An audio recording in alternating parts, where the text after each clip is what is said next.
Assalamualaikum warahmatullahi wabarakatuh. Kami dari kelompok 9 akan menjelaskan materi dari mata kuliah komunikasi data tentang multiplexing. Materi tersebut akan dijelaskan oleh saya dan teman-teman saya. Perkenalkan, saya Ahmad Rizky. Saya Abdillah Eka. Saya Beni Santo. Dan saya Eka Pratama Saksono. Kami akan mempresentasikan tentang multiplexing. Multiplexing merupakan mekanisme penggabungan sinyal untuk dikirimkan secara bersamaan pada suatu kanal transmisi. Sisi penerima sinyal akan dipisahkan kembali sesuai dengan tujuannya masing-masing. Proses ini disebut dengan demultiplexing. Receiver atau perangkat yang melakukan demultiplexing disebut dengan demultiplexer atau disebut dengan istilah gambar di atas menyatakan fungsi multiplexing secara umum. Multiplexer mengkombinasikan line multiplex data dari N input dan mentransmisi melalui kapasitas data link yang tinggi. Demultiplexer menerima aliran data yang dimultiplex. Pemisahan demultiplexer dari data tersebut bergantung pada channel dan mengirimnya ke line output. Yang tujuan dari multiplexing sendiri meningkatkan efisiensi pengguna bandwidth kapasitas saluran transmisi dengan cara berbagai akses bersama. Keuntungannya, komputer hanya membutuhkan satu input output untuk banyak terminal dan hanya satu line transmisi yang dibutuhkan. Beberapa alasan penggunaan multiplexing yaitu menghemat biaya penggunaan saluran komunikasi, memanfaatkan sumber daya seefisien mungkin, dan kapasitas terbatas dari saluran komunikasi digunakan semaksimum mungkin. Jenis multiplexing ada 3, yaitu yang pertama frekuensi division multiplexing atau FDM, lalu TDM yaitu time division multiplexing, dan ada synchronous time division multiplexing dan asynchronous time division multiplexing. Lalu ada statistical time division multiplexing. Lalu teknologi modem yang juga berkaitan dengan multiplexing yaitu ASDL atau Asymmetric Digital Subscriber Line dan XDS. Frekuensi division multiplexing, gabungan banyak kanal input menjadi sebuah kanal output berdasarkan frekuensi. Digunakan ketika bandwidth dari medium melebihi bandwidth sinyal yang diperlukan untuk transmisi. Tiap sinyal dimodulasikan ke dalam frekuensi carrier yang berbeda dan frekuensi carrier tersebut terpisah di mana bandwidth dari sinyal-sinyal tersebut tidak overlap. Contoh yang paling dikenal dari FDM adalah siaran radio dan televisi kabel. FDM bisa juga disebut dengan kode transparan. Gambar yang dapat kita lihat di samping dapat dilihat 6 sumber sinyal dimasukkan ke dalam suatu multiplexer yang memodulasi tiap sinyal ke dalam frekuensi yang berbeda, F1, F2, F3, sampai F6. Tiap sinyal modulasi memerlukan bandwidth center tertentu di sekitar frekuensi kariernya, dinyatakan sebagai suatu channel. Sinyal input baik analog maupun digital akan ditransmisikan melalui medium dengan sinyal time division multiplexing. Prinsip kerjanya berkebalikan dengan FDM. Pembagian kanal-kanal menjadi sebuah keseluruhan output berdasarkan waktu, mempunyai time slot. Digunakan ketika data rate dari medium melampaui data rate dari sinyal digital yang ditransmisi. Sinyal digital yang banyak atau sinyal analog yang membawa data digital melewati transmisi tunggal dengan cara pembagian porsi yang dapat berupa level bit atau dalam blok-blok byte atau yang lebih besar dari tiap sinyal pada suatu waktu. TDM biasanya digunakan untuk komunikasi point to point. Pada TDM, penambahan peralatan pengiriman data lebih mudah dilakukan. TDM lebih efisien daripada FDM.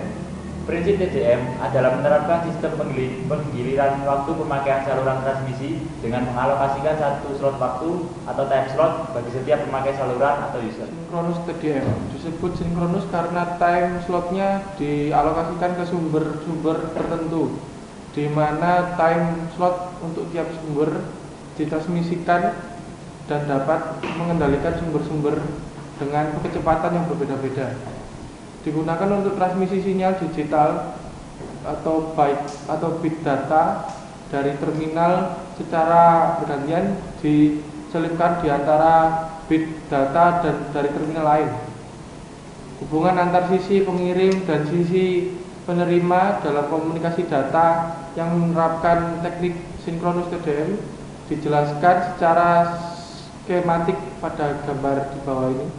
asinkronus TDM untuk mengoptimalkan penggunaan saluran dengan cara menghindari adanya slot waktu yang kosong akibat data adanya menghindari data yang tidak aktif di penggunanya pada saat sampling setiap input time. Maka pada asinkronus TDM proses samplingnya hanya dilakukan untuk input line yang aktif saja.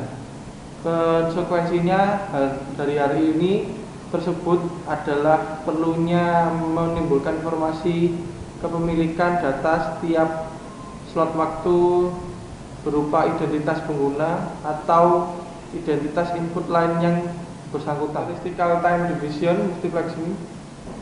Statistical TDM dikenal juga sebagai asinkronus TDM dan intelligent TDM sebagai alternatif sinkronus TDM.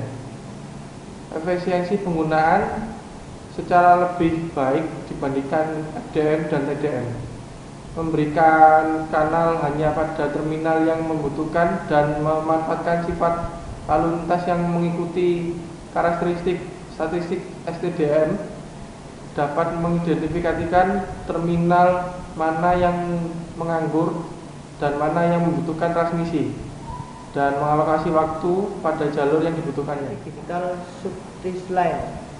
Pertama, suatu teknologi modern yang memiliki kecepatan pentransferan data 1,5 MB sampai 8 MB untuk mendukung implementasi layanan multimedia pada jaringan broadband dengan menggunakan suatu pair kabel tembaga.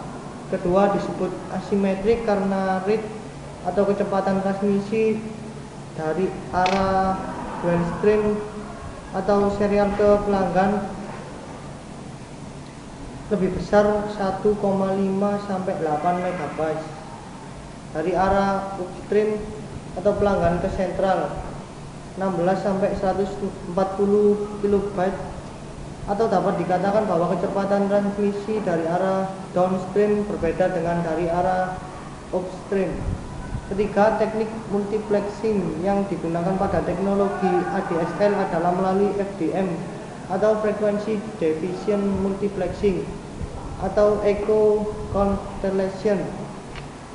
Keempat, cara kerja teknologi ADSL hanya berupa proses dial-up connection, bukan proses call state up seperti jaringan VDEC telepon harus melalui telepon dengan relasi. Keenam, karena koneksi dilakukan dengan kabel sendiri, maka setiap pelanggan mendapatkan masing-masing koneksi point to point. Akan tetapi ADSL juga memiliki kekurangan di antaranya. Pertama, jarak yang terlalu jauh dari STO akan menurunkan kualitas sambungan dan menurunkan kecepatan. Kedua, tembaga tua dapat menurunkan kualitas sambungan dan menurunkan kecepatan. Ketiga, koneksi asimetris berarti bahwa waktu upload akan lebih lama daripada download. Keempat, layanan ini tidak dapat di semua wilayah. Akan tetapi ADSL juga memiliki kekurangan di antaranya. Pertama, jarak yang terlalu jauh dari STO akan menurunkan kualitas sambungan dan menurunkan kecepatan. Kedua, tembaga tua dapat menurunkan kualitas sambungan dan menurunkan kecepatan. Ketiga, koneksi asimetris berarti bahwa waktu upload akan lebih lama daripada download. Keempat, layanan ini tidak dapat di semua wilayah. Ada beberapa perlengkapan yang dibutuhkan untuk menyediakan layanan-layanan ADSL. Pertama, transport system. Kedua, local access network. Ketiga, multi-service digital subscriber line access multiplexer atau DSLAM. Keempat, POTS splitter. Kelima, DSLM digital subscriber line access multiplexer. XDSL istilah untuk menyebut semua tipe teknologi digital subscriber line. Dua jenis yang utama adalah ADSL dan SDSL. Dua jenis lainnya adalah High Data Rate DSL atau HDSL dan Very High DSL atau VDSL. Kedua, teknologi DSL menggunakan teknik skema modulasi untuk kompresi data pada kabel tembaga biasa seringkali disebut sebagai teknologi last mile yang menghubungkan stasiun switching telepon langsung ke rumah atau kantor atau end user. Jarang digunakan sebagai saluran backbone antar stasiun switching.